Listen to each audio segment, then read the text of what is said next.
আমার অহংকার, মিথ্যাবাদী চামড়া শিক্ষকদের আনবো, জেলের তালা ভাঙবো। প্রতিভা এসপি হাই স্কুল, এই স্কুলের প্রতিষ্ঠাতা হচ্ছে নাইম স্যার, মনোহর স্যার, আর হচ্ছে উনি হচ্ছে কি জানো শাহ আলম স্যার। তারা 6 জন টিচার আর কি ওখানে শেয়ারে ছিল।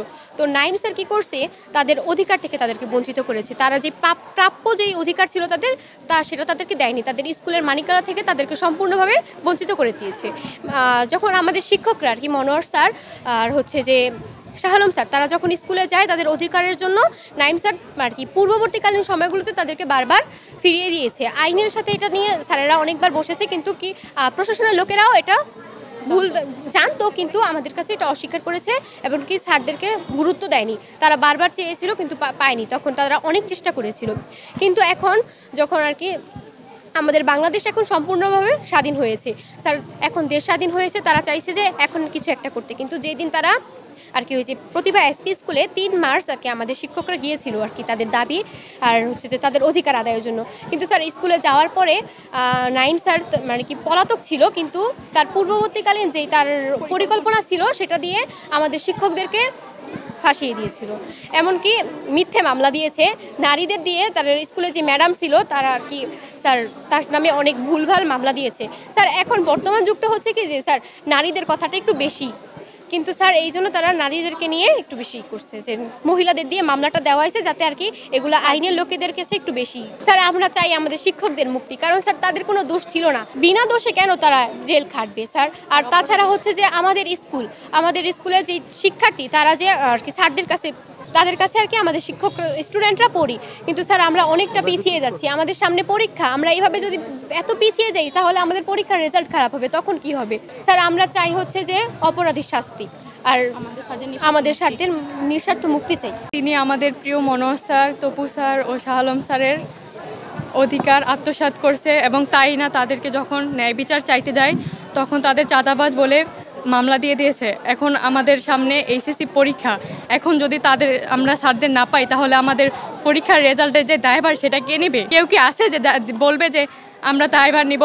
এখন যদি আমাদের রেজাল্ট খারাপ হয় আমাদের একটা বছর পুরো নিচে চলে যাবে, এবং কি আমাদের ফিউচারে এটা নিয়ে অনেক সমস্যা হবে। ওনারা নিঃসন্দেহে মনোহর স্যার এই শরীয়তপুর ডিস্ট্রিক্টের ভালো টিচার, একজন ইংলিশ ভালো টিচার, এবং ওনার পাশে যে স্যাররা আছে তারা গ্রুপ সাবজেক্ট, আমাদের সায়েন্সের গ্রুপ সাবজেক্টের জন্য ভালো, আমরা তাদের কাছে পড়ি। এখন যদি আমরা মেন সময় তাদেরকে না পাই তাহলে আমাদের রেজাল্ট কী হবে? এটা দায়ভার কেউ কি নিতে চাবে না?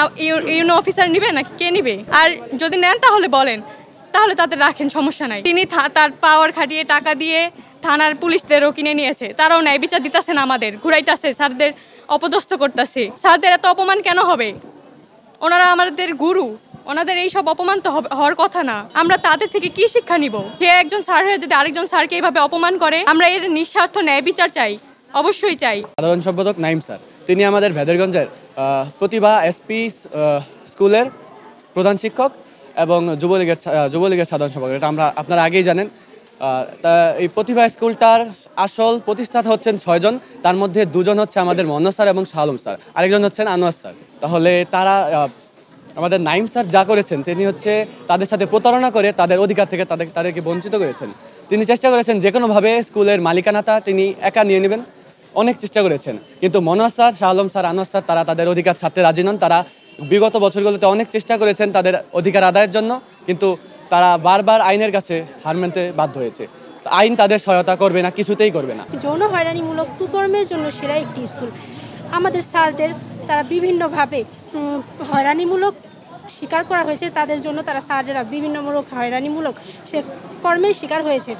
স্যাররা 6 জন ছিল এই স্কুলের শেয়ার, তারা চেয়েছিল তাদের ন্যায্য দাবিগুলো নিতে। তারা সেজন্য 3 মার্চ প্রতিভা এসপি হাই স্কুলে গিয়েছিল।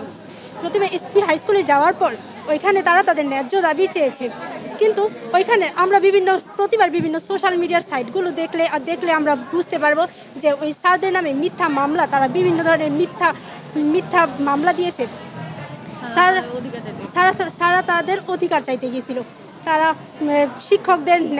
শিক্ষকদের ওপর যৌন হয়রানিমূলক বিভিন্ন পদের এক একটা শিক্ষকদের ওপর হয়রানিমূলক বিভিন্ন চাঁদাবাজির মতো বিভিন্ন প্রতারণার দাবি করেছে তারা। না, আমাদের ন্যায় বিচার চাই। আমি একজন পরীক্ষার্থী, এসএসসি পরীক্ষার্থী, আমার মতো আরও এখানে এসএসসি পরীক্ষার্থী রয়েছে। ঈদের 10 দিন পর আমাদের পরীক্ষা। স্যার, আমরা যদি রেজাল্ট খারাপ করি তাহলে আমাদের দায়ভার কে নেবে? কোনো প্রশাসনের কেউ নিবে না আমাদের দায়ভার। আমাদের সান্ত্বনা দেওয়ার জন্য অনেকেই থাকবে, কিন্তু আমাদের ফলগুলো ভোগ তো আমাদের করতে হবে না। আমরা এসএসসির পরে একটা ভালো কলেজে চান্স পাওয়ার জন্য তো আমাদের পড়ালেখা করতেছি, কিন্তু আমাদের তো এখন স্যারদের প্রয়োজন।